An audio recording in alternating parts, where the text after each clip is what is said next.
We are back on the Ultimate Seattle Sports Show. A lot of buzz around the majors as the trade deadline has come and gone. The Mariners make a deal with the Orioles, trading for outfielder Taylor Ward. AJ Gersh covers the Orioles, and he joins us now from Baltimore. And AJ, first of all, thank you for coming on today. What can the Mariners fans expect from Ward?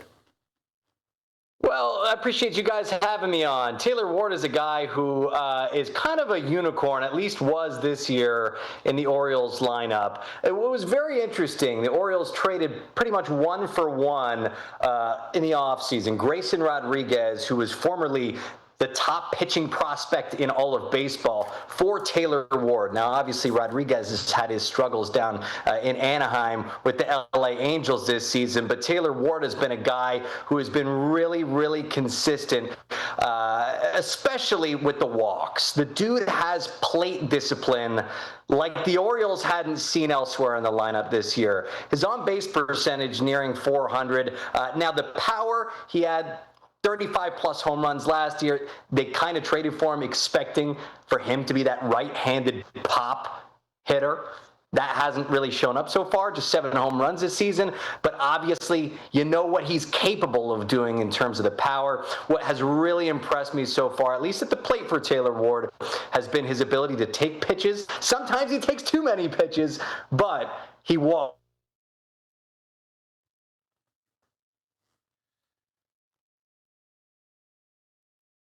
Hey, AJ, let's talk a little bit. You mentioned the upside, gets on base, downside a little, power is down a little bit, but just Taylor is going to be speaking with the media a little bit later on today.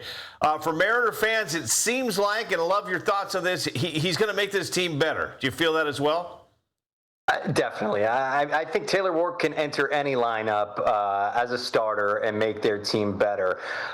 I think the qualm that Orioles fans would have about him is, his patience has allowed him to get on base, but sometimes he's just looked at fastballs right down the middle and hitters' counts.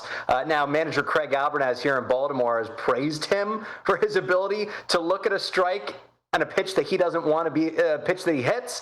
But a lot of people will say maybe he should be swinging at those, but probably the reason why his power is down is he's letting four-seamers, 92-mile-an-hour four-seamers right across the plate.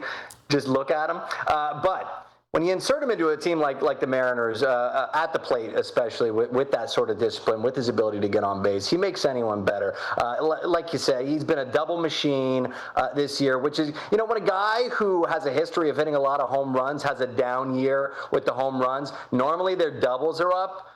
His walk rate is awesome. Obviously, whiff rate, pretty solid as well. But heading into the Mariners lineup, people are going to like what they see, I think, out of Taylor Ward. I like that. Hey, the Orioles start the day 2.5 games out of the final wild card spot, AJ. Did it surprise you they were sellers at the trade deadline?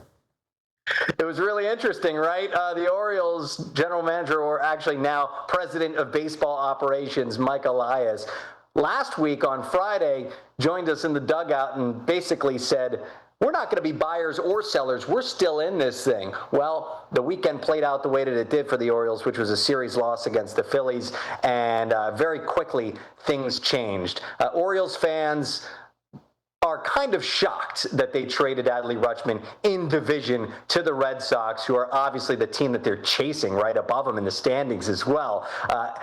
You're giving up Rutschman, you get a haul back, but it's obviously disappointing for Orioles fans considering they tanked their butt off to get the number 1 overall pick, to get Adley Rutschman. They built this new resurgent Orioles around him, and then you ship him off to an in-division rival. A little bit disappointing considering this is how it played out to go. His injury history has definitely played a role in that, but everyone sees the haul that you get in return. Anthony Ianson, one of the top pitching prospects in all of baseball, a good chunk of the Red Sox top prospects as well. So anytime you trade someone in division, you got to be getting a haul back to make them equally worse. And that is, in effect, what really ended up happening between the Orioles and Red Sox yesterday. Yeah, it was a big haul, but a big surprise. Adley, a favorite here in the Pacific Northwest as well.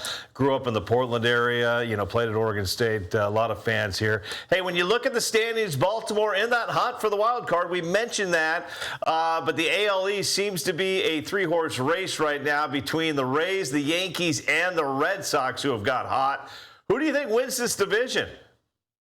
Well, I think that if you've watched any Red Sox baseball the last month, they are one of the most exciting teams in the league. And it seems like they can't lose for the life of them. And so, going out there, beating the Dodgers as well, I want to say that the Red Sox will be able to catch up to the Yankees sooner than later, and then probably the Rays as well. So adding Adley Rutschman only adds to a lineup that's already been formidable. I would say right now, just based on the eye check, I think the Red Sox are on the up and up and probably will make a move towards challenging the Rays for the division title as well. They are one of the great stories in baseball this year, for sure. The way they canned Alex Cora back in April and just rallied since then. They've been fun to watch. How about the AL West? Astros lead the Mariners and Rangers by 2.5 games. Who do you think wins this division, and will one of those other teams maybe get a wild card? Well, what's interesting about the wild card race is that everybody's in it, the Orioles included, even after selling. But the Mariners certainly are right there. I think that, obviously, you guys know better than anyone. It's been a disappointing year for Seattle.